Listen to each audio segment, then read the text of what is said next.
Good evening and a very warm welcome to your English news package with Radio and Television Tonga for the hour. Making headlines, more people registered to participate in today's by-election for constituency of Tongatapu 4, 6 and 7 compared to the general elections held last November. Pacific and Tonga Communications Corporation increase Tonga's communications infrastructure, resilience, and annual South Pacific Tourism Organization Board and Council of Ministers meeting and Pacific Sustainable Tourism Leadership Summit underway in the Cook Islands. Now for the stories in details. The supervisor of election Peter Vuki told Radio Tonga News that more people have registered to participate in today's by-election for the constituency of Tongatapu 4, 6 and 7 compared to the general elections held last November. The number of registered voters in these three constituencies increased by more than 13,700 people.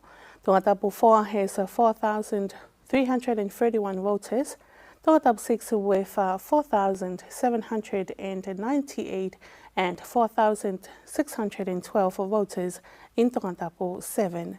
Peter Vuki added that supervisors for every electoral poll were prepared and carried out today's elections in 41 election polls in Tonga.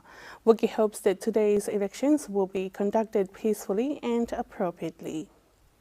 The Ministry of Infrastructure has confirmed that the construction of the Fanga'uta Lagoon Bridge from Folaha to Umusi will be completed in 2025 after the project was reviewed by Asian Development Bank team. This team was led by the ADB Director General, Leah Guterres, who found that the project was in a satisfactory standard. The agreement for this project aims complete construction in 900 days or 30 months, estimated to be completed by 2025. Every project under the ADB must be reviewed in 3 to 6 months annually to see what the current situation of the projects. In the previous 2.5 years, the Fanga'uta Lagoon Bridge projects was reviewed virtually due to COVID-19. The Ministry of Infrastructure's project coordinator of a transport project and development facilities, Anna Pingifonua, says that the process of selecting areas to build the bridge at Fanga'uta began in 2017 to 2018. There were 5 auctions to select areas for the bridge. Initially, it was planned to construct the bridge from Nuku'alofa to Halaleva. Then it was changed to run from Folaha to Luna Rosa.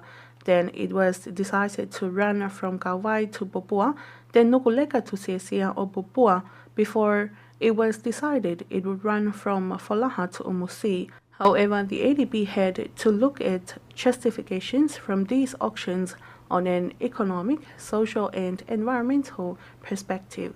It is understood from Anna Pingifonua's explanation that the crosser from Nuku'alofa to Halaleva was the perfect one economically, but people of Nuku'alofa didn't accept the plan, so ADB removed that auction from the checklist out of respect of the village's decision.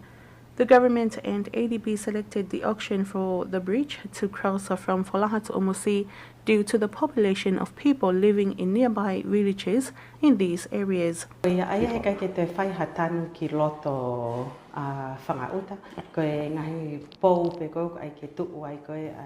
The construction work will dig spaces to build the poles of the bridge. The bridge will be built across the sea to the land from Folaha to Umusi, but will need to be 4 meters above sea. The government requested ADB for a company that have the proper expertise to build the bridge and review the technical design, and so the ADB brought the Arab company from America to conduct a third-party opinion on the technical design. Anna Pingifonua also elaborated on the advantages of building the Fanga'uta Lagoon Bridge.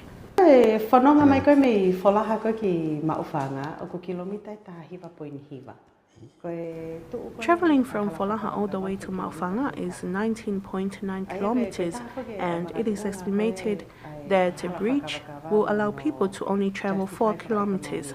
One of the reasons of building the bridge is helping people financially, as there will be less time traveling, and so people will save petrol by crossing the bridge instead of traveling 15 kilometers. I believe there are growers who live in Maufanga and Kolofo'o who have bush allotments in Folahanwali and Lungoteme, and so this will be a shortcut for them to use. It is understood that the bridge, Fanga'uta Lagoon Bridge, could also ease road transportation to avoid queues or heavy traffic while people go to school or work. Reporting for Radio and Television Tonga News, I'm Alice Dupo.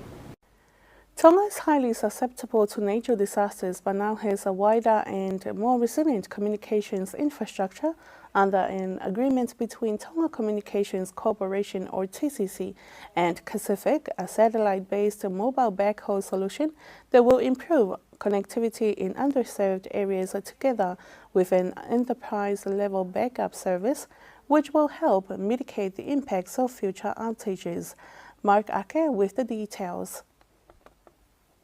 TCC is the only provider of fixed-line telephone services in Tonga and leading provider of broadband internet and mobile phone services, with the widest cellular network coverage in Tonga as well as branches in the outer islands. In June this year, a mobile backhaul solution was deployed to improve resilience at the two Niue Islands. A further 2 satellite terminal sites, one each in Wava'u and Hapai, have been commissioned to provide connectivity as the Tonga domestic cable extension undergoes extensive repairs. It was damaged in the volcanic eruption of Hungatonga Hunghapai earlier in January. As well as these 4 outer island sites, a 4.5-meter terminal, which can facilitate a higher level of bandwidth usage, has been installed in Tonga in recent weeks. TCC and the Pacific are now working to commission the terminal at Atele. TCC's strategic emergency site in Tongatapu will be used as an enterprise-level backup option in case of future outages or damage to the international fiber cable connecting Nuku'alofa to Suva, Fiji. Pacific CEO Christian Pataru says they are committed to providing satellite services in Tonga to support the nation's connectivity and needs to ensure its resilience. He said they have a strong partnership with TCC, having worked together to provision emergency capacity in January this year following the fiber cuts. The TCC CEO, Sionovik, also said Pacific satellite connectivity and responsiveness will enable the company to quickly deploy internet services to the people of Tonga when critical connectivity is most needed. The Deputy Commissioner of Prison, Laine Manufetoa, clarified that protocols that allow prisoners to take a temporary leave under prison watch is lawful and follows a regulation. He clarified this during a televised program for Justice Week this week. Mark Ake again tells you more. This is an issue where the public often question and raise their concerns about the Hu'atolitoli prison allowing prisoners to temporarily leave the facility under the watch of prison officers. However, the Deputy Commissioner of Prisons, Laine Manufetoa, elaborated on the issue, saying that this is lawful.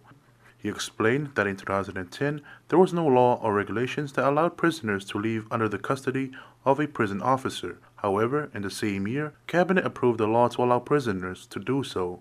And so Manufetoa reminds the public that they shouldn't question this process as it abides by the law. He added that this legislation requires special notice from the Ministry of Prison that applies to prisoners so they can reunite with their families temporarily. All prisoners are required to serve 6 months before they are eligible to apply to leave the prison, before going through mandatory examinations to determine whether he or she should be released temporarily. In the case of prisoners that are serving less than 6 months imprisonment, that decision is under the authority of the Prison Commissioner. The theme for Justice Week 2022 is Strive for the Highest Standard of Service. And the annual South Pacific Tourism Organization Board and Council of Ministers meeting and Pacific Sustainable Tourism Leadership Summit commenced on Tuesday at the Edgewater Resort in the Cook Islands, following 2 years of global border closures, with the theme Partnering for a Resilient, Prosperous and Inclusive Pacific Through Sustainable Tourism. The Tonga delegation is led by the Minister of Foreign Affairs and Tourism, Honorable Fanga'uta Malo'o, together with a CEO of the Ministry of Tourism, Seone Malamafi, Director of Tourism, Magdalena Fifita, and the Planning and Development Manager of the Tonga Tourism Authority, Simata La'apalu. For the next few days, the Tonga delegation engaged in different meetings arranged by the SBTO. The series of meetings began with the SBTO Board of Directors meetings, followed by the inaugural Pacific Sustainable Tourism Summit, and was concluded with the Council of Tourism Ministers meeting today. Other meetings with development partners present were arranged with anticipation for new initiatives following the SBTO meetings. And that concludes tonight's English news package. But before we part, here's one final look at tonight's top stories. More people registered to participate in today's by-election for constituency of Tongatapu 4, 6 and 7 compared to the general elections held last November. Pacific and Tonga Communications Corporation increased Tonga's communications infrastructure resilience, and annual South Pacific Tourism Organization Board and Council of Ministers meeting and Pacific Sustainable Tourism Leadership Summit underway in the Cook Islands. And that's it for tonight. Thank you for your company. I'm Alice Dubois. Have a blessed evening.